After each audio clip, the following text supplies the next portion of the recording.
ಹಾಗೂ ನನ್ನ ಸಹ ಕವಿಗಳಿಗೂ ಕಲಾಭಿಮಾನಿಗಳಿಗೂ ಮೊದಲು ಅಭಿನಂದನೆಗಳು ತಿಳಿಸ್ತಾ, ನನ್ನ ಗೆಳತಿ ಶ್ರೀಮತಿ ಓಂಕಾರವರ ಕಥಾವಲ್ಲರಿ ಎಂಬ ಕಥಾಮಾಲಿಕೆಯು ನಿಮ್ಮೆಲ್ಲರ ಸಮ್ಮುಖದಲ್ಲಿ ಬಿಡುಗಡೆಯಾಗಿರುವುದು ನಮಗೆಲ್ಲ ಸಂತೋಷದ ವಿಷಯ ಹಾಗೂ ನಮ್ಮೆಲ್ಲರ ಅಭಿನಂದನೆಗಳನ್ನು ಅರ್ಪಿಸೋಣ.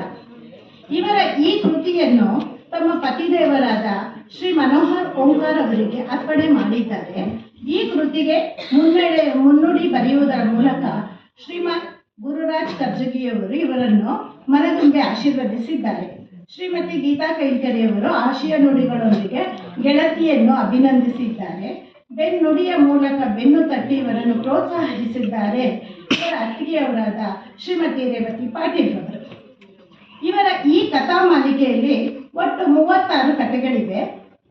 ಇವರ ಎಲ್ಲ ಕಥೆಗಳು ಸಾಮಾಜಿಕ ಕಳಕಳಿಯುಳ್ಳ ಅತ್ಯಂತ ಬೆಲೆಯುಳ್ಳ ಕಥೆಗಳಾಗಿವೆ. ಚಂದ್ರಿ ಕಥೆಯ ಮೂಲಕ ಹಕ್ಕಿ ಪಕ್ಷಿಗಳ ಕಾಳಜಿ, ಅದರ ರಕ್ಷಣೆಯ ಬಗ್ಗೆ ತಿಳಿಸಿದ್ದಾರೆ. ಅಂತೆಯೇ ಯೋಧ ಕಥೆಯಲ್ಲಿ ಬೆರಿಕಾಯುವ ಯೋಧರ ಕಷ್ಟ ಕಾರ್ಪಣ್ಯ, ಅವರ ಕರ್ತವ್ಯ ನಿಷ್ಠೆಗಳನ್ನು ಮನಮುಟ್ಟುವಂತೆ ತಿಳಿಸಿದ್ದಾರೆ. ಸಾಗರ್ ಕಥೆಯಲ್ಲಿ ಮಕ್ಕಳು ಓದುವುದಲ್ಲದೆ ಇತರ ಚಟುವಟಿಕೆಗಳಲ್ಲಿ ಮುಂದಿದ್ದಾಗ ತಂದೆ ತಾಯಿ ಅವರನ್ನು ಬರೀ ಅಂಕಕ್ಕೆ ಹಿಂಸಿಸದೆ ಅವರಿಗೆ ಪ್ರೋತ್ಸಾಹಿಸಬೇಕು, ಮಕ್ಕಳಿಗೆ ಹಿಂಸೆ ಕೊಡಬಾರದು ಎಂದು ಪೋಷಕರಿಗೆ ಕಿವಿನುಡಿ ಮಾತನ್ನು ತಿಳಿಸಿದ್ದಾರೆ.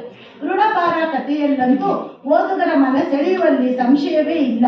ಗೆಳೆಯನಿಗಾಗಿ ಗಿರಿ ಪತ್ನಿಯ ಸರವನ್ನು ಅವಳಿಗೆ ಗೊತ್ತಾಗದಂತೆ ತನ್ನ ಪ್ರಾಣ ಸ್ನೇಹಿತನಿಗಿತ್ತು ಅವನ ಬಾಳು ಮುನ್ನಡೆಯುವಲ್ಲಿ ಯಶಸ್ವಿಯಾಗುತ್ತಾನೆ.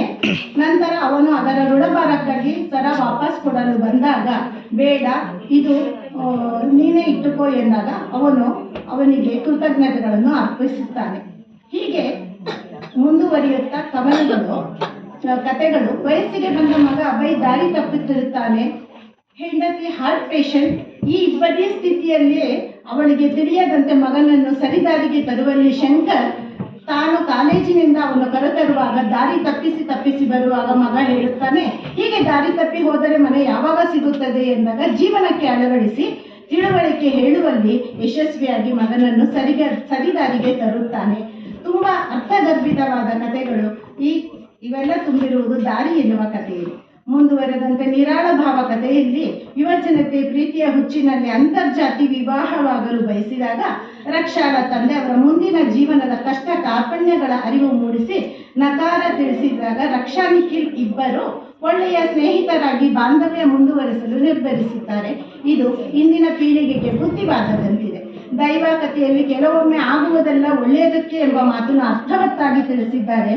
ದಂಪತಿಗಳು ಸಂಭ್ರಮದಿಂದ ಮದುವೆಗೆ ಹೊರಡುವುದು, ದಾರಿಯಲ್ಲಿ ಅಪಘಾತವಾಗಿ ಬಿದ್ದಿದ್ದ ವೃದ್ಧರೊಬ್ಬರನ್ನು ಆಸ್ಪತ್ರೆಗೆ ಸೇರಿಸಿ ಚಿಕಿತ್ಸೆ ಕೊಡಿಸುವಲ್ಲಿ, ಅವರ ವಿಮಾನ ಹೋಗಬೇಕಾಗಿದ್ದ ವಿಮಾನ ತಪ್ಪಿ ಹೋಗಿ ಹೆಂಡತಿಯ ಕೋಪ, ಅದೆಲ್ಲದರ ಮಧ್ಯೆ ಅಷ್ಟರಲ್ಲಿ ಅವರ ಅಣ್ಣನಿಂದ ಒಂದು ಫೋನ್ ಕರೆ, ನೀವು ಹೋಗಬೇಕಾದ ವಿಮಾನ ಅಪಘಾತವಾಗಿ ಅದರಲ್ಲಿದ್ದವರೆಲ್ಲ ಅಸುನೀಗಿದ್ದಾರೆ ಎಂದು ತಿಳಿದು ದೇವರ ದಯೆ, ದೇವರೇ ವೃದ್ಧರ ಆರೈಕೆ ಮಾಡಿದ್ದರ ಫಲ ನಮ್ಮ ಪ್ರಾಣ ಕಾಪಾಡಿದ ಎನ್ನುವ ಕತೆ ಕಣ್ಣ ಮುಂದೆ ಘಟಿಸಿದಂತೆ ಭಾಸವಾಗುತ್ತದೆ. ಹೀಗೆ ಹಣ ಇದ್ದವರು ಒಂಟಿಯಾಗಿ ಅಹಂಕಾರದ ಬಾಳು ಬಾಳುತ್ತಾರೆ. ಸ್ನೇಹ, ಪ್ರೀತಿ, ಬಾಂಧವ್ಯಕ್ಕೆ ಬೆಲೆ ಇರುವುದಿಲ್ಲ ಎಂಬುವುದು ನೀತಿ ಪಾಠ ಕಥೆಯ ಸಾರವಾಗಿದೆ. ಹಾಗೆ ದೇವಶ್ರೀ ಕಥೆಯಲ್ಲಿ ಇವರು ಬಡತನದ ಬಗ್ಗೆ ಪಲ್ಲವಿ ಎನ್ನುವ ನಾಯಕಿಯ ಮುಖಾಂತರ ಬಡತನದಲ್ಲಿ ತಾಯಿ ಇಬ್ಬರು ಮಕ್ಕಳನ್ನು ಸಾಕಿರುತ್ತಾಳೆ. ಆದರೆ ದೊಡ್ಡ ಮಗಳು ಅಹಂಕಾರದಿಂದ ಮದುವೆಯಾದ ನಂತರ ತಂದೆ ಮತ್ತು ತಂಗಿಯನ್ನು ನೀನು ಬರಬೇಡ, ನನ್ನ ಪತಿಗೆ ಇಷ್ಟವಾಗುವುದಿಲ್ಲ ಎನ್ನುತ್ತಾರೆ. ಎಲ್ಲ ಕಳೆದುಕೊಂಡ ನಂತರ ಗಂಡನೇ ಅವರಿಬ್ಬರನ್ನು ಕರೆತರುವಲ್ಲಿ ಯಶಸ್ವಿಯಾಗಿ ಅವಳಿಗೆ ಬುದ್ಧಿ ಕಲಿಸುವಲ್ಲಿ ಯಶಸ್ವಿಯಾಗುತ್ತಾರೆ.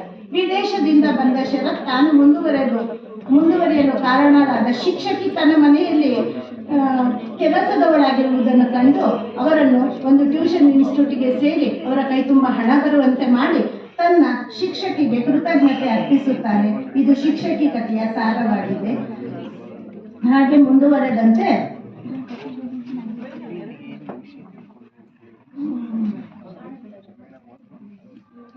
ಯಥಾ ಪ್ರಕಾರ ಈಗಿನ ಕಾಲದಲ್ಲಿ ಶ್ರೀಮಂತ ಹುಡುಗಿಯರು ಮದುವೆಯಾಗಿ ಹೋಗುವ ಗಂಡಿಗೆ ವಿಧಿಸುವ ಷರತ್ತುಗಳು ಏನೆಂದರೆ ನಿನ್ನ ಪೋಷಕರು ನಮ್ಮ ಜೊತೆಯಲ್ಲಿರಬಾರದು, ನನ್ನ ಅಪ್ಪ ಅಮ್ಮ ನಮ್ಮ ಜೊತೆಯಲ್ಲಿರಬೇಕು ಎಂಬೆಲ್ಲ ಒಂದು ಈಗಿನ ಪ್ರಸ್ತುತ ವಿಷಯವನ್ನು ತೆಗೆದುಕೊಂಡು ಒಂದು ಕತೆ ತಿಳಿಸುತ್ತಾರೆ. ಅದರಲ್ಲಿ ನಾಯಕ ಬಡವ ಆಗಿರ್ತಾನೆ, ಆದ್ರೆ ಅವಳು ಶ್ರೀಮಂತೆ.